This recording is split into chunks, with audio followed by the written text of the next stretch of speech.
Paz de Cristo a todos, permitam-me alguns acenos acerca do segundo domingo da Quaresma, chamado esse domingo da Transfiguração do Senhor, o Evangelho de São Lucas, no capítulo 9, do versículo 28 ao 36.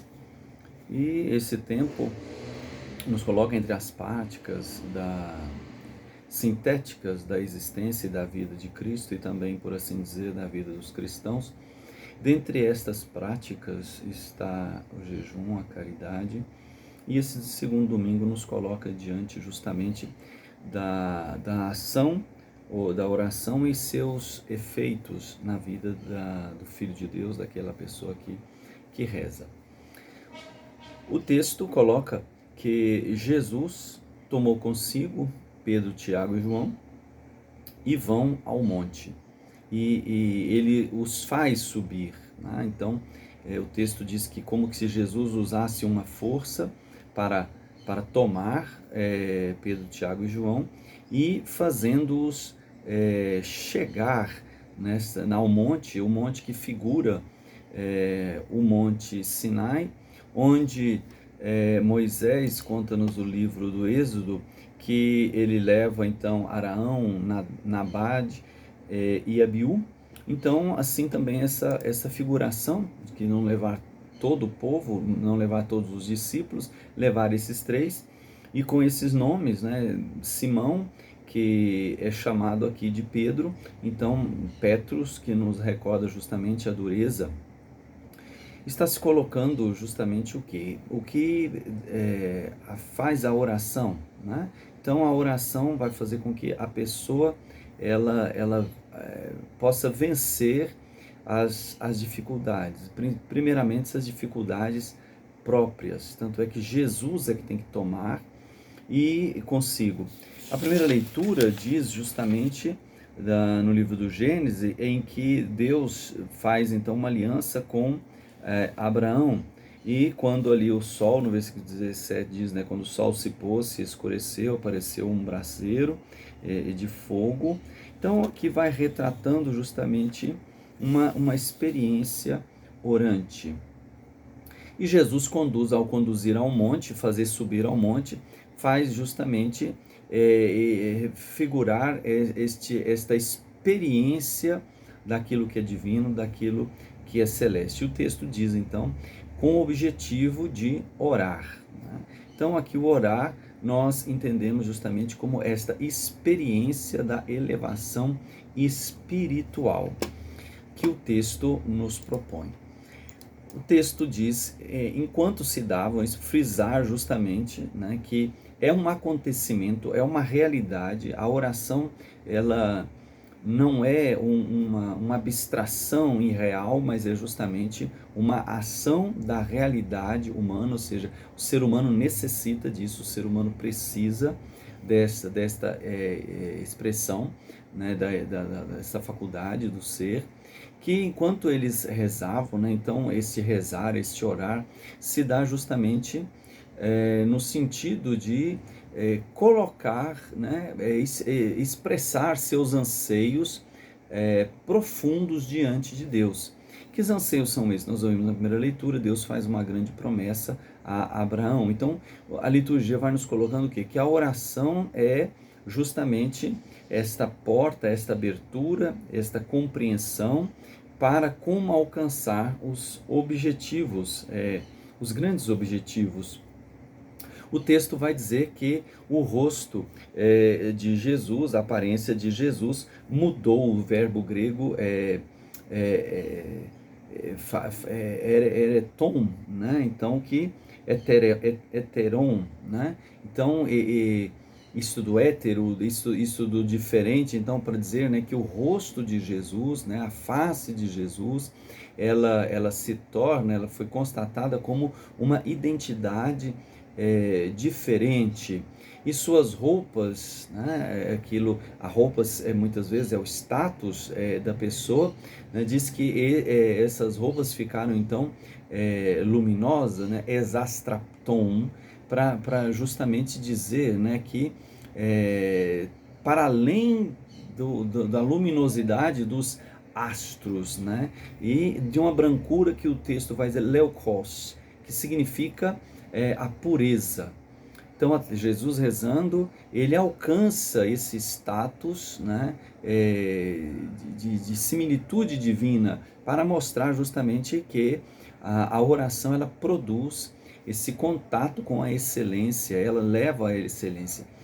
E o texto faz justamente perceber que viu-se ali falando com Jesus, né? Então uma espécie de constatação, né? No mesmo nível, ou seja, vitoriosa, né? Personagem como Moisés e Elias. Moisés é aquele que é considerado o libertador, doador da lei.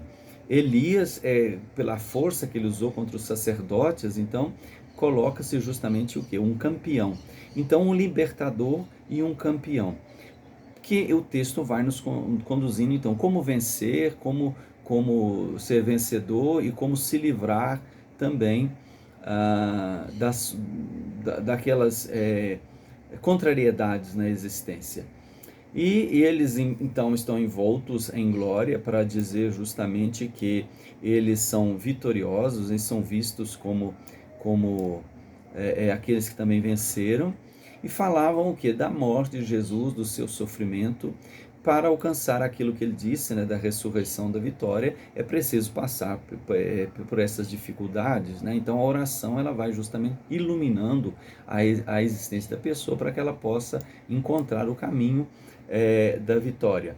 E justamente diz, né, que ele iria então passar por esse sofrimento em Jerusalém, a cidade santa, e aqui se dá um paralelo entre a cidade santa, o melhor lugar, né, em que Jesus vai enfrentar o pior, e quando Pedro vai dizer, né, ficar aqui em oposição lá, porque a ideia de querer o melhor sem enfrentar as dificuldades, então isso não é possível.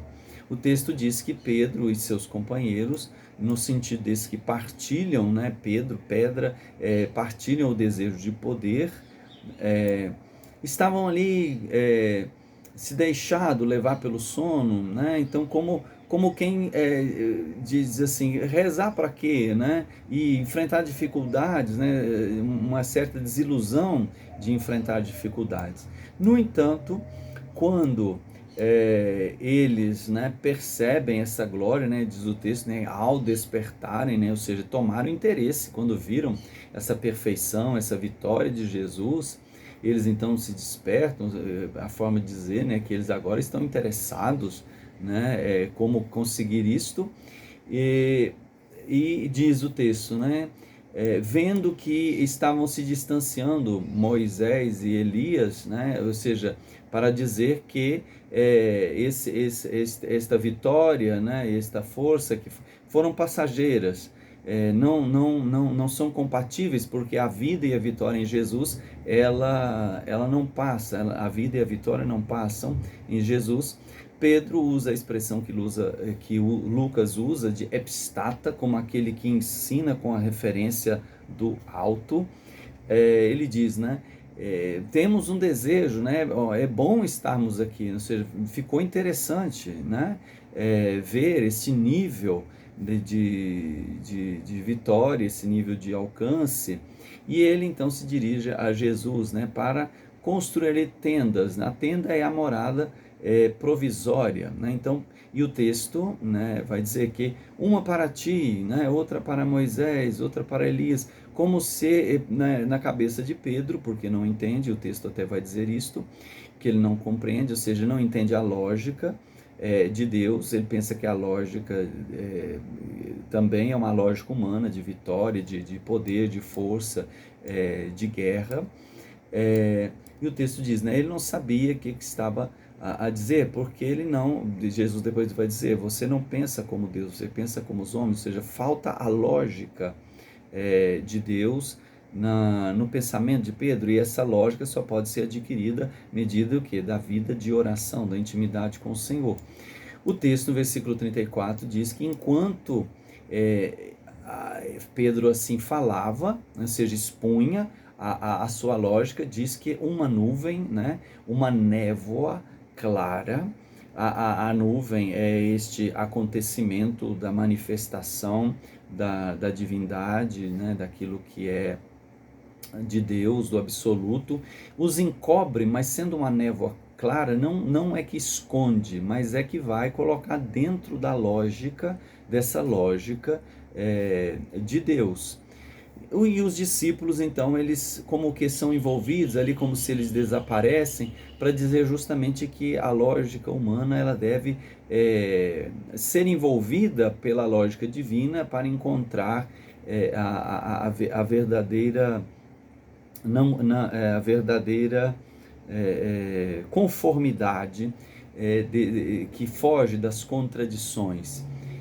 E da nuvem ouviu uma voz, né? Então Deus não se manifesta, Deus não se mostra, porque o ser humano não comporta, ele não é, Deus não é para ser comportado para o ser humano, é o ser humano que é comportado em Deus, né? E ao dizer a voz, para dizer o quê? Que a comunicação se entende, mas não se comporta a pessoa de Deus, o ser humano é que vai adentrar a esse plano de Deus, e esta voz dá a conhecer, né, com muita clareza, né? Este é o meu filho muito amado. É uma forma de colocar que a referência de ser vitorioso é o filho, e é o único filho que pertence a Deus, e que ele é muito amado porque nele estão as características ou os critérios para esta vida elevada, esta vida vitoriosa, esta vida santa. Deus então determina, né, que somente a ele deveis prestar ouvidos, né, e dar valor à lógica que ele indica como vencer, enfrentar os desafios e confiar no plano de Deus. E frisa, né, enquanto ainda ressoava a voz, para dizer que foi um acontecimento, uma comunicação real, achou-se somente ali Jesus, unicamente, né? E a expressão é eurete, que nos recorda a expressão eureka, como a grande solução. É Jesus, então, o caminho, né? Ninguém mais. Eles também, os discípulos, não falam mais nada, porque se é para ouvir Jesus, então, mesmo as suas impressões, por mais belas de contar a experiência, eles mantêm o silêncio para dizer justamente que a experiência da oração como intenso diálogo, né, que revela esse propósito de Deus. O que São Paulo diz, né? Somos cidadãos do céu. Então que nos coloquemos na vida de oração, aproveitemos esse tempo como um tempo fecundo, um tempo que é como se fosse uma terra adubada, onde aquilo plantando vai dar certo. Então que a gente se coloque em oração com destemor, confie no plano de Deus e vamos alcançar os grandes planos para a nossa vida. Boa Quaresma.